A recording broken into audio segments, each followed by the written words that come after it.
How would you like to get all the picks of all the handicappers here at the site and save hundreds of dollars today? Yeah, I thought that would get your attention. Hi guys, Al DeMarco here, general manager of the site. And listen, many, many years ago, I created something called the Cappers Consensus. And I created this for one reason, to give you the ability to get all the plays of every single handicapper at this site and save you potentially hundreds of dollars a day, thousands of dollars a week, or even thousands, tens of thousands of dollars a month. That's right. By purchasing the Cappers Consensus, you get my plays, you get the plays of Jeff Benton, of Anthony Redd, of Matt Rivers, of every single handicapper that has a play at the site today, absolutely free. There are only two little exceptions, guys, and I'm going to be upfront with you. It's Trace Adams and Scott Delaney when they have their rare pay-after-you-win plays, and they are never their top-rated releases. Those are auxiliary plays.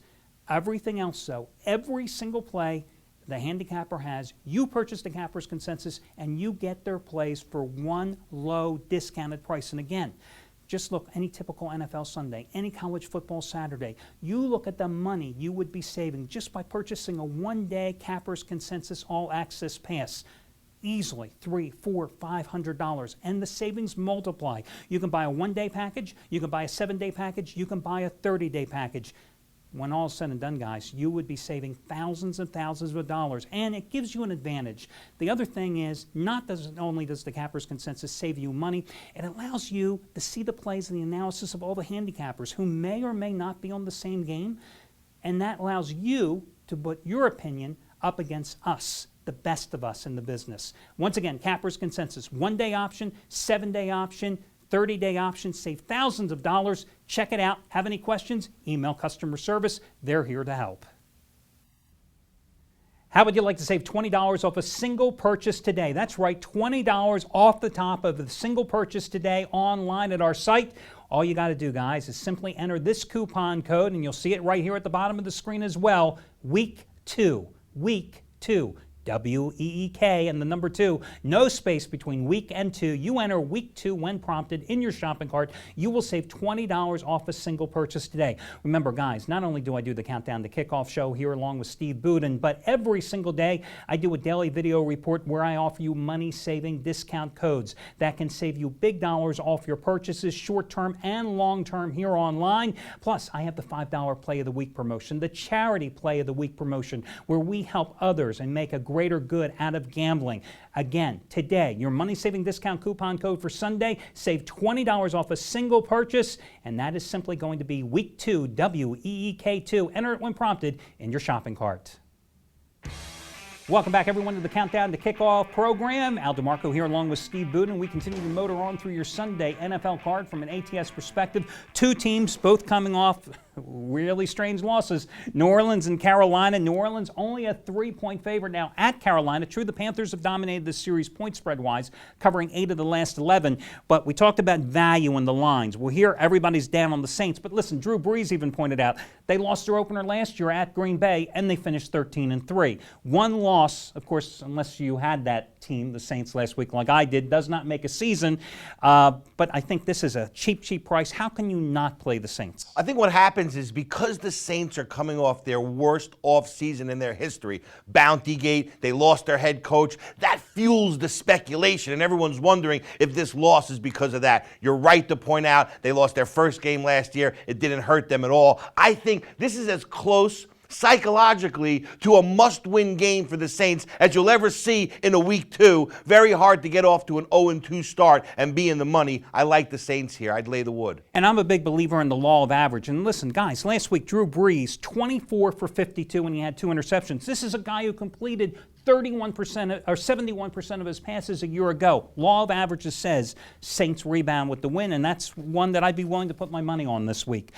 Philadelphia and Baltimore. Here's another contest where the line is influenced by what people saw last week. We saw the Monday night game. Baltimore looked tremendous against Cincinnati. We saw the Sunday game. Philadelphia needed that last-second comeback to beat Cleveland 17-16 on the road. But Philadelphia self-destructed in that game. 5 turnovers, 14 penalties. They had 456 net yards in the game. The Browns did nothing offensively.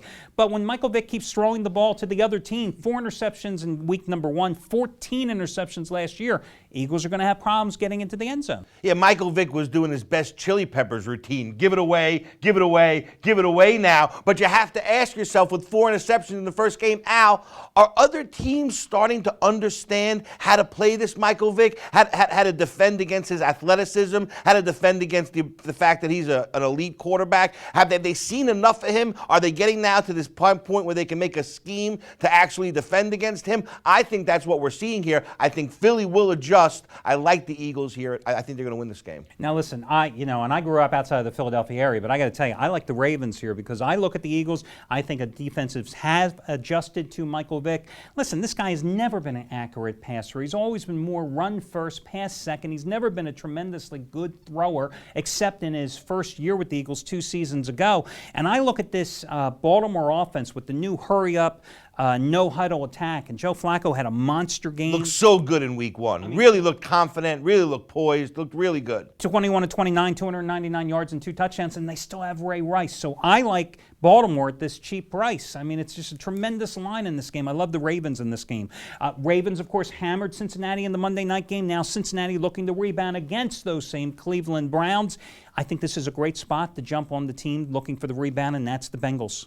Oh, listen, in these games, as I've been watching them over the last 15 years, whenever Cleveland plays Cincinnati, even though on paper Cincinnati looks like the great team, these teams always get up to play each other. It's like a mini, Super Bowl for them. And when you're in that position where you have, these type of rivalries, I always like to take 7 points if I can. So I'm on the opposite side of you again this time. I'm going with the Browns plus the 7, what I think is going to be a war. See, I look at the Browns here and Brandon Weeden. I mean, he has a passer rating of 5. Yep. Michael Vick had an awful game. His passer rating was 50. Brandon Weeden was 5 last week. Browns couldn't run the ball. Browns couldn't throw the ball. Cincinnati has a good defense. I think Andy Dalton and that team, they're going to be able to put the points on, and they swept the season series last year.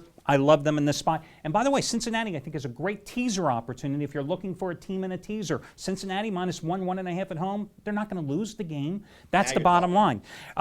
Houston and Jacksonville. Houston was very impressive last week, hammering Miami 30-10. But then again, they were playing the Dolphins.